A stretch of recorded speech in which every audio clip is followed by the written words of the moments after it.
Hello and welcome to Illumination Podcast with Nick and Kizma. This episode number 48 is all about the secret to happiness. Welcome to the Illumination Podcast with Nick and Kizma, bringing you ancient wisdom for modern day success so that you can sparkle just a little bit brighter each and every day. If what you hear speaks to your soul, go ahead and give us a rating and a review in iTunes. You can also find us on SoundCloud and Stitcher. And hey, if there's somebody in your life that you think would enjoy this podcast, go ahead and share it with them. Hey, Nick. Hey, Kizma. What's going on? Well, talking about happiness tonight. Happiness. What does that mean to you? Happiness to me? That's a great question. I think happiness has got a lot of different shades to it. I don't think you can really wrap it up in one little thing. You know, you look at the little things for me, happiness is a walk on the beach. It's a sunset. It's being awestruck by the, human experience and really being in a sense of awe and gratitude. It's a hug, it's a really heartfelt hug, Aren't passionate kiss. It's all these things like happiness, like when we look at it, it's like happiness is in all of those things to certain people. Okay. So let me ask you a question. You're walking on the beach, or you say, I'm going to go for a walk on the beach because it makes me happy. Sometimes I would say that. I would think that in my head.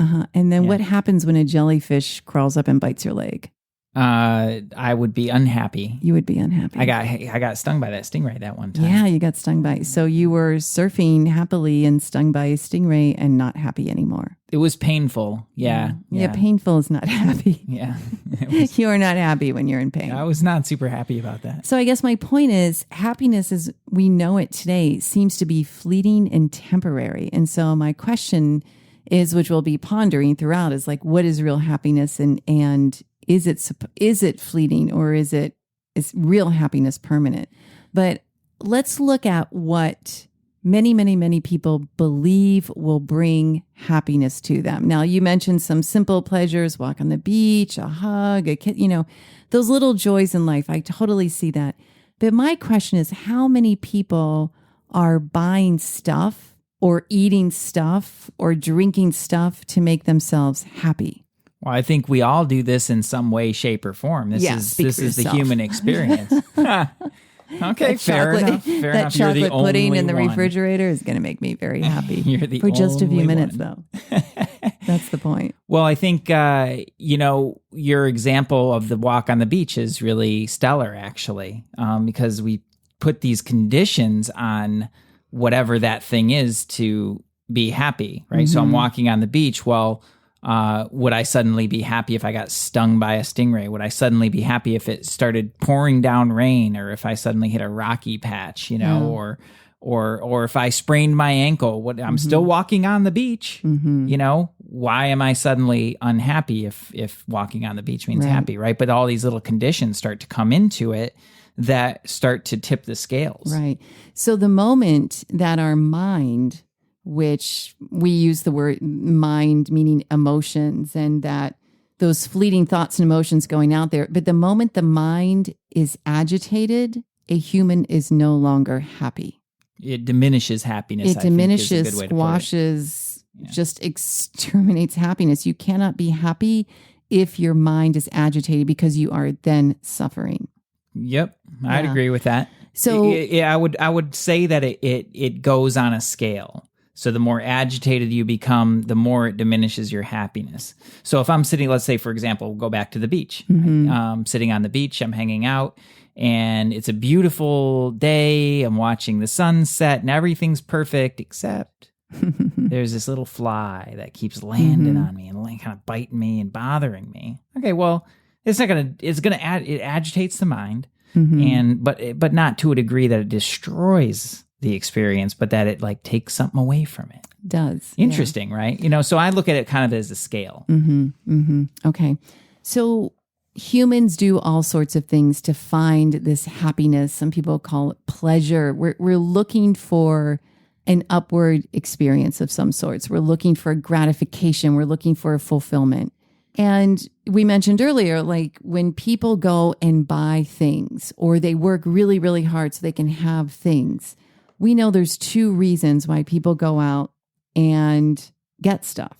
What are those? So the human experience is driven by two fundamental pursuits. Number one is to get stuff, acquire acquisition, things, right? And number two is to enjoy those things.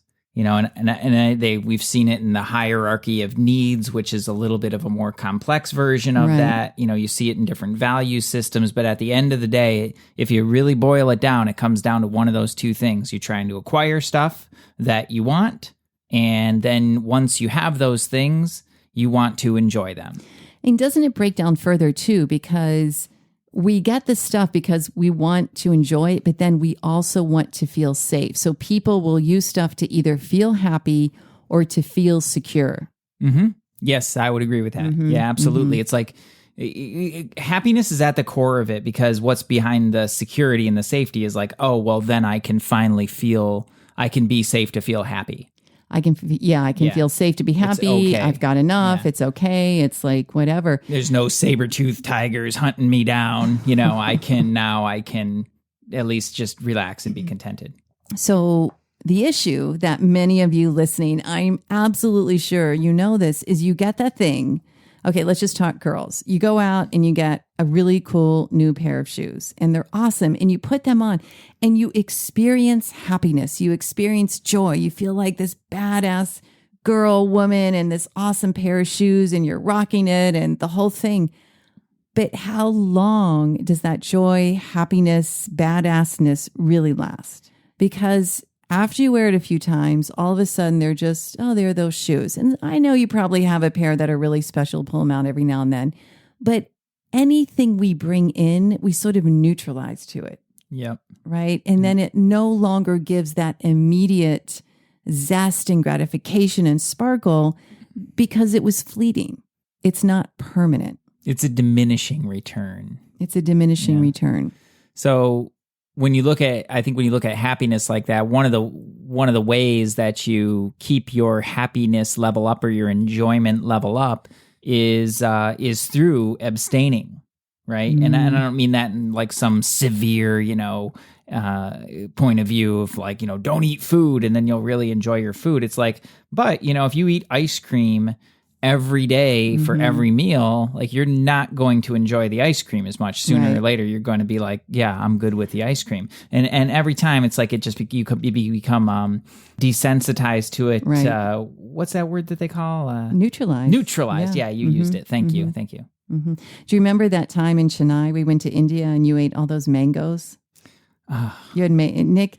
So we were in Chennai and we were visiting Swami Parthasarathy, and every day they had the best mangoes ever. They had so much fun with me. I know. Yeah. And they called him Mango Man, and every meal, like breakfast, lunch, dinner, they'd give him mangoes. Like, I think it was an experiment.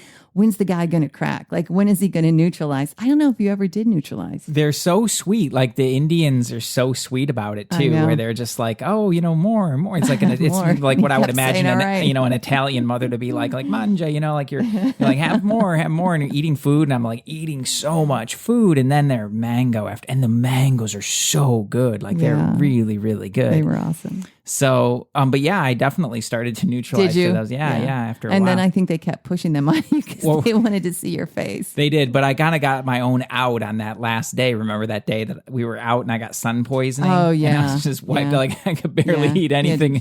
And they were like, we're going to let them slide on this one. Like they kind of let me off the hook on that last day. So we neutralize, it's why some of those life simple pleasures, when they show up, they're so beautiful. But let's get to the core of real happiness, because we've determined, all right, you can eat and drink and you'll have those moments of pleasure and joy. And then the next morning you wake up and you're like, oh man, why did I do that? And you're anything but happy. Or you can spend money and money and money, and you're bringing it in because you're looking for that fulfillment, and you get it for 15 minutes or maybe 15 days, and then it subsides and you go, it's the classic thing. Once a desire is satiated, another desire pops up. Yeah, just more and more. More and more. Once a desire satiated, another desire pops up. So did you ever notice, did you go get a new car and you're driving the car and it's like 3 months in, you're like, oh, I wonder when I can get that next model. Or you have your smartphone and you're wondering when the iPhone 7 or 8 or 12 is out. Like it's just a part of the human mind going after and being pulled in. So where do we find that real core, that real essence of happiness? Well, before we get there, I think this is an important piece. And this is why, especially in a lot of spiritual practices, desire gets such a bad rap. Right? It's always, it's painted as this thing that's like the downfall of humanity, which, you know, you can argue one way or the other philosophically, but at the end of the day, you know, for simplicity's sake and for practicality's sake, it's important to recognize that every single one of us have desires. Right. And that's totally okay. Desires are good. Yeah, you can they're like anything in the world. You can use them in a positive way, or you can destroy yourself with them. So it's not to make it bad or wrong. So first of all, because then you're not in the human experience. Right. And that's not really what we're talking about. And that's not going to help you do what you're here to do. Yes. You know, what I would say to that, you know, first and foremost, you know, we've talked about this in different ways, but is to just be really clear in exactly what you want. Like, what do you want? You know, when you can be clear in that and talk about that openly and become more and more clear in that, then you get to guide your life in a more specific way. Now, but then the next part then comes in. Okay, well, that's the thing. You know, I've narrowed it down to this stuff, and now I'm going after this thing, and you get the thing. Are you happy? Exactly. You have joy, you're excited, you're happy for a while, but I think we've all been there. Like when I get this job, when I get this girlfriend, when I marry this guy, when I have the baby, and there's so much joy in these life events. Don't get me wrong. They're exquisite, but it does not bring what we're actually really looking for. It just doesn't last. Yeah. It's a shadow of what is really there for us. That's a great way to put it. So don't get us wrong, everyone. You might be in a great relationship. You probably love your kids. I mean, every time I'm around Zoe, I'm just actually really happy.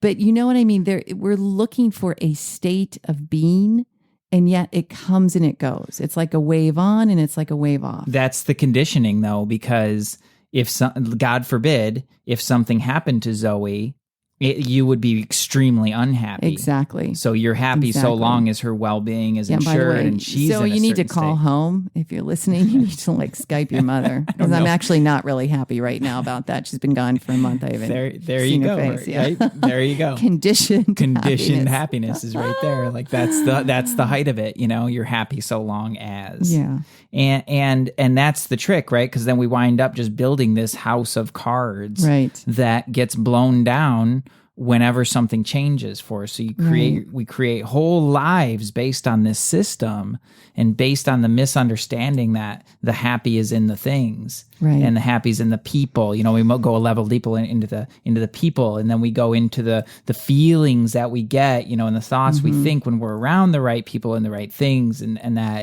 it becomes all conditioned on that. And it's so, there's a couple of those great examples, you know, if you look at pleasure, happiness, if that were in a cigarette, everybody would smoke, but it's not. Some people hate smoking and some people love smoking. They get great pleasure. Same with people, right? So you could be in a relationship and ready to, you know, leave this guy, and there's another girl that just can't wait to start dating him.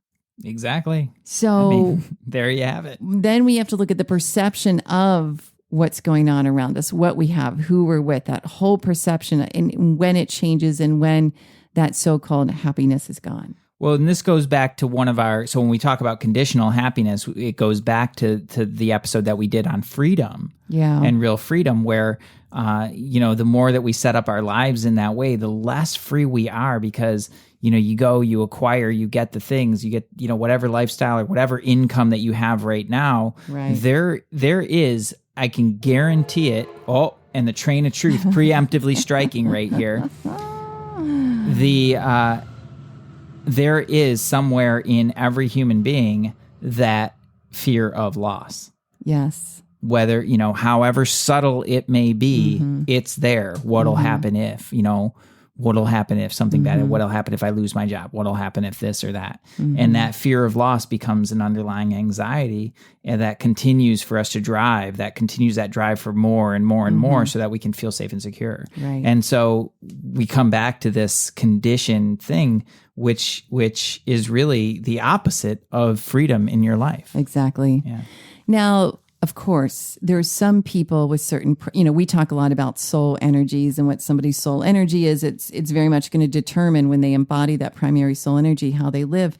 So for instance, somebody who's divine love will love being in a relationship. It's like a preference to them. Yeah. So that makes sense. Like they're going to want to be in a relationship. But the moment that they believe that divine love is in the other like they have to have the other person to have it, they're missing the boat of like the divine love goes towards them. Yeah, exactly. So you're getting to the piece where this is an intellectual approach to spirituality, right, and happiness, in the sense that you're basically dissecting what happiness is to you, and piece by piece by piece, basically tearing down the illusion right, that the happiness that we experience is in the thing. right, You know, the person, the experience, which is outside of you as well. You know, the things that you acquire, or the safety that you get from those things. You know, little by little, it's destroying that illusion. right. Love So it kind of leaves a little bit of discomfort. Right. I think, right, you know, of like, okay, you know, it's pretty tough to argue that. The cigarette example pretty much puts that to rest, you know, and it's the same with the person. So what is it? You know, if that's not it, what is it? What is the secret to happiness? How do we get that? You know, what are we doing here anyway? Here, I'm going to have you explain it, but here's what was actually a big relief for me. And I want to share this because, you know, I've been in that quest for things and events and people and whatever, and it's all going to make me happy. And when I really understood that as much as I would enjoy all of that, when I knew that permanent happiness wasn't in it, it was like such a relief, because I could just focus on what the freak I'm supposed to be doing and not chasing all this stuff. Right? It was like this huge, oh, yeah, okay. That's not really the core of happiness. So I don't have to be anxious about getting stuff that I don't have. I don't have to worry or be anxious about doing things or getting to places. I can focus in that single pointed focus, do what I'm here to do, and know that that is more of a pathway to happiness.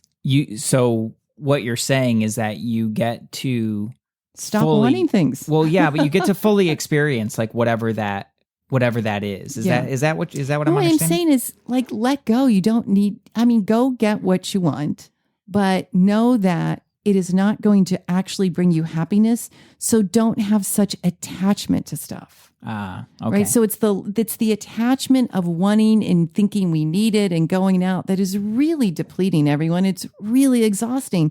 And when you realize that you don't need that attachment because that in fact is not the formula, it's like, oh, okay, awesome. And then you focus into what really does matter. Yeah. Yeah, and that's true.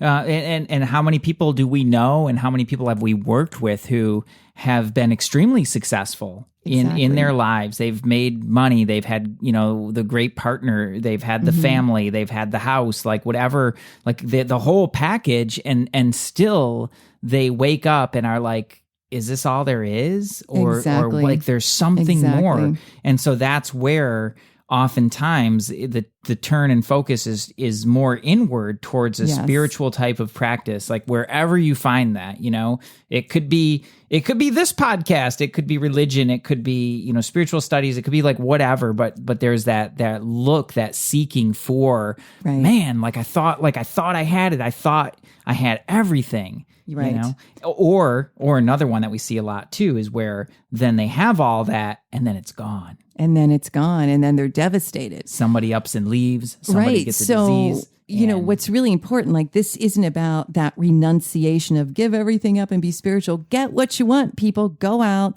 make your money, buy what you want, enjoy it, but own it and don't let it own you, because that's when the destruction happens. That is, yeah. You set yourself up for complete failure, total failure, and devastation, unhappiness. Yeah.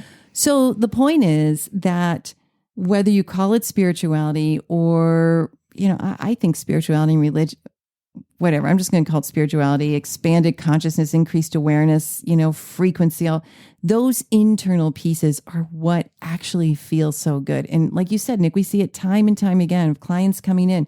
They don't want to make more money. They don't want more stuff. They're trying to figure out who they are. Exactly. Yeah. And when they get a hint of it, they're like, oh my gosh, I've been looking for years. So all of you listening, you're listening because you're seeking.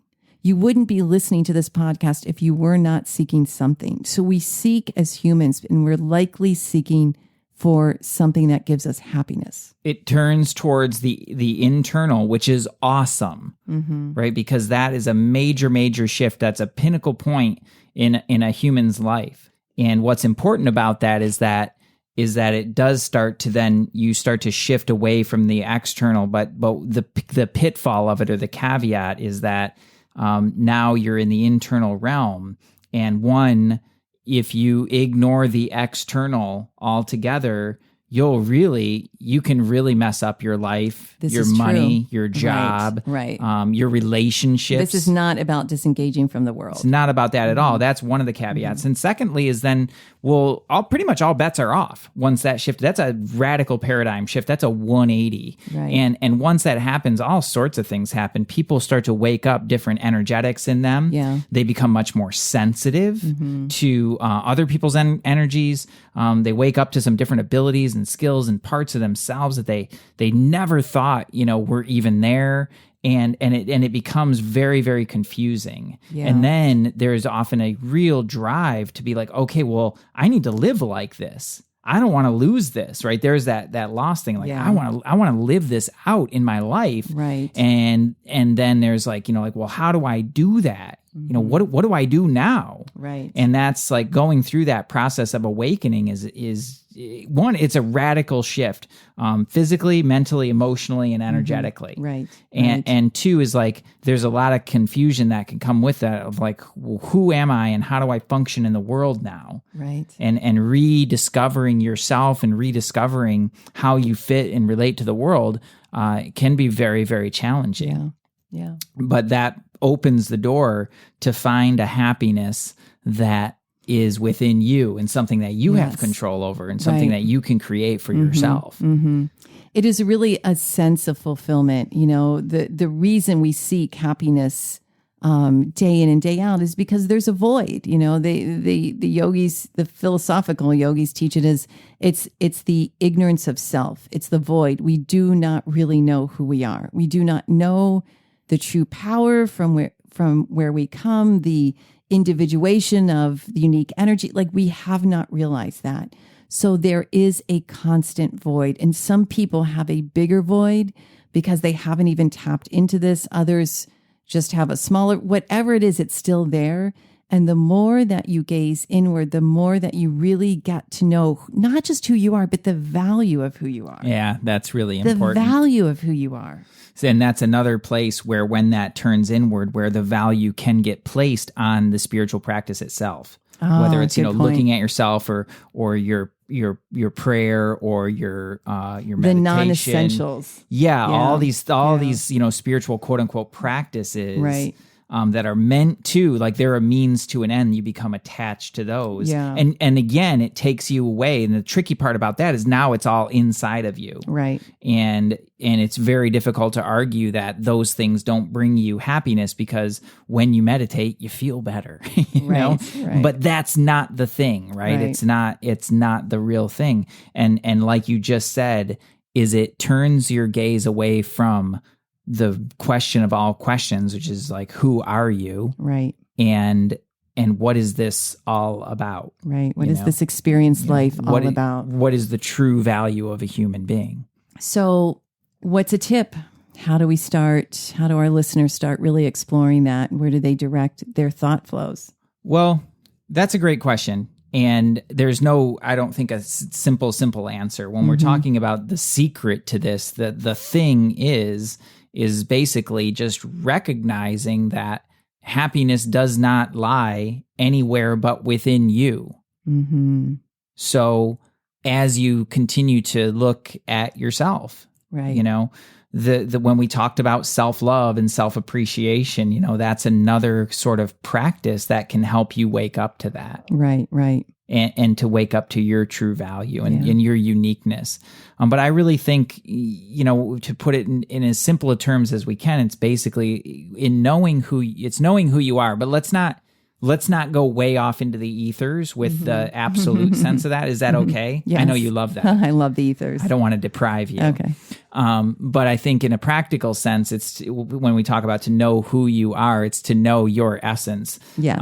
Your dharma is the word that they would use for that, or your your swadharma. It's which is basically like one's own nature. Like, what is your nature? Right. And that's where the soul energies become really absolutely critical. Yeah. Just as a fundamental piece to understand, like, what did I walk in with that makes me? And that's a tricky question. It's a tricky question. It's not easy to be that objective towards yourself to be able to answer that, And the way that they put it is to say, like, well, what is it about you that makes you? Right. Where without it, you wouldn't be you. Exactly. Right. Without, it's that thing, dharma is that thing that without it, you would not be it. Or like sugar, the dharma of sugar is sweetness. Right. Right. You're not going to have like a sour sugar. Then it wouldn't be sugar. Fire is heat. You're not going to have a cold fire unless it's one of those little Tesla lighters we got. That's still hot. No, that's hot. I tried it. You stuck your finger in it. I did. That's the first thing I did. So I love, that's so cool. So that piece in you, which interestingly enough, everyone is tied to everyone here. Now, I can hear some of our listeners saying, oh, easy for you guys to say, like, you're podcasting, you're doing this thing. Then why am I so miserable? Why do I wake up in the morning and I'm unhappy? Hey, you wake up in the morning? No, I don't. But I can hear someone saying, they're asking the question, like, I'm looking. I got confused. I thought, like, oh, geez, we need to talk. Like, maybe we should turn off the recording for a second. Here's what I want everybody to remember. When we're basing our life on a bunch of desires, the moment that a desire you have is interrupted, you will either be unhappy or angry. When something you want is obstructed, when it's not going the way you want, you'll be frustrated, you'll be unhappy. And those are external desires. Yep. And that's why so often some of you might find yourself in a funk, wondering what's up. You don't have what you want. It's not going like you want, da-da-da-da-da. That's the world. But the moment you tap in and the moment you focus on the higher and the moment you understand who you are really and the value of you, it brings great peace. Yes. A lot of contentment. Simplifies your life. Yeah. And sometimes it's that simple contentment that really creates happiness. Because you're just like, yeah, man, I got it. Yeah, that big question, like, what is my life about? Mm-hmm. And it doesn't have to be the end all answer. Right. It's something that you get to develop over time. It's your life, So it doesn't have to be like, oh, it's like this, and then, it's just going to be like that for 50 years. It's like, well, what's your life all about right now? So that you can have that ideal for yourself that allows you to let go of the things that don't matter. Right. And that will simplify your life. And then the next question becomes, well, like, just how do I get there in a way that's most natural to me? Oh, that's a good question. What would you recommend, Nick? It comes back to the same thing. Like, you have to act in accordance with your nature. Yeah. When we talk about the soul energies, that's a fundamental energy. If you don't, like or understand or think something different about the word soul, just think about it as a fundamental energy. Right. A child comes into this world, and before you even know what happens, they start expressing these very unique qualities. Some of them are similar to parents, but some of them are like, where did that come from? Right. And they have a very unique nature. Right. So without going again off into the ethers, I think it's fair to assume that you walked in with a unique nature that starts to express itself. Okay, yes. Great. Well, how do you use that nature, that fundamental nature, as a starting point, a home base for you to come from, so that you can then line that up with whatever your life is about right now. Right. Because it's not what you do, it's how you do it. Right. And there's no, you try to follow all the ways that everybody else is doing it, especially in business building. That's a really big one. They're doing it this way, they're doing it that way. You got to follow this 5-step formula and you got to do it. Then you got to say this before you say that. And you got to use your NLP and it's like all this stuff. Everyone be quiet. And if that's not you, it's not going to work. It's really not going to work. Very and you're inauthentic. going to be going against the grain and you're not going to get the result and it's going to be frustrating. Right. So how do you do it in a way that's really natural to who you are? Mm-hmm. And the coolest part about that is that it comes from within you. Right. Like that's something that the best that somebody can do with you is to help pull that out of you. Yeah. And not fill you up with a bunch of stuff. Well, and I think, before we go, one simple exercise that everyone can do is in the morning, really carve out 10, 12 minutes to sit quietly and be with yourself.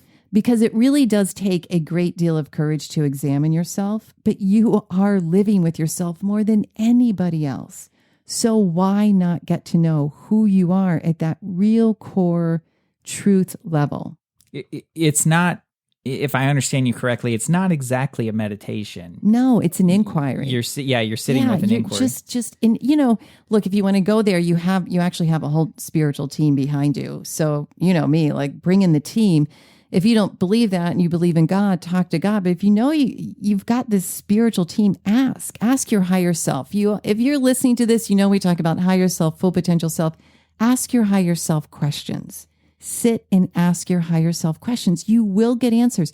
You might not get it the first day, the second day, third day, but very soon, if this is a practice and a habit for you of just getting up and spending some time in inquiring, you will learn so much about yourself that's going to bring great peace, contentment, and happiness. Yeah, that's a really great Because the happiness, approach. When you see speakers and authors are like the happiness quotient and the happiness program and happiness lifts productivity. And yes, happiness is good, but there's all these like exercises and loud music. I love music sometimes, but it's like, remember that is going to be fleeting. And what goes up really high is going to come down. So this neutral place of like fully accepting who you are, getting to know who you are, knowing that you have everything you need, that's sustainable happiness. Exactly. And then putting that into action in the world. Yeah. That's so cool. Like you get both, like you get to have both. You get to have both. And what you're describing of just basically taking a little bit of time to inquire and to dip into the essence of who you are. You might not have words for it, and that's okay. It's it's an experience, but the more attuned to that you become, the more your life can take on an ease and a grace. It's basically like having a tailwind. Yes. So if you're trying to work in a way that is just not really who you are, just isn't congruent with who you are, you're going against the grain and you're making your life harder. So all those deepest questions that you're asking about yourself are getting covered up by the mental agitation that's caused by just feeling like a fish out of water and feeling like you're trying to do everything that you know how to do, but none of it's working out for you. Exactly. And you're still frustrated. Right. All that agitation, it makes it harder for you to contemplate the most subtle aspects of the human experience. Right. And that's where the gold is. That's where the gold is. That's real where gold. the ultimate, the ultimate gold. happiness, that happiness, that peace, that contentment that can never be taken away from you. Completely. That's where that lies. It's in those most subtle questions, I love it. So that's what it comes down to is spend some time, inquire, get to know who you are, fully accept who you are, and then take it from there. Have the stuff you want, but don't go out chasing it. Let go of the attachment. Life is always going to change, the ups, downs, all arounds. But the more you get to know who you are, the more your foundation is really set and you begin to master yourself. Absolutely. And one last piece that I think is really cool. We'll put the poem in the. Oh, we'll put the poem in the show notes. Put the poem in the notes. But even this shall pass away. Even this shall pass. It's so powerful. And just on our way out here, just as a quick piece, you can read it for yourself. But it's so powerful.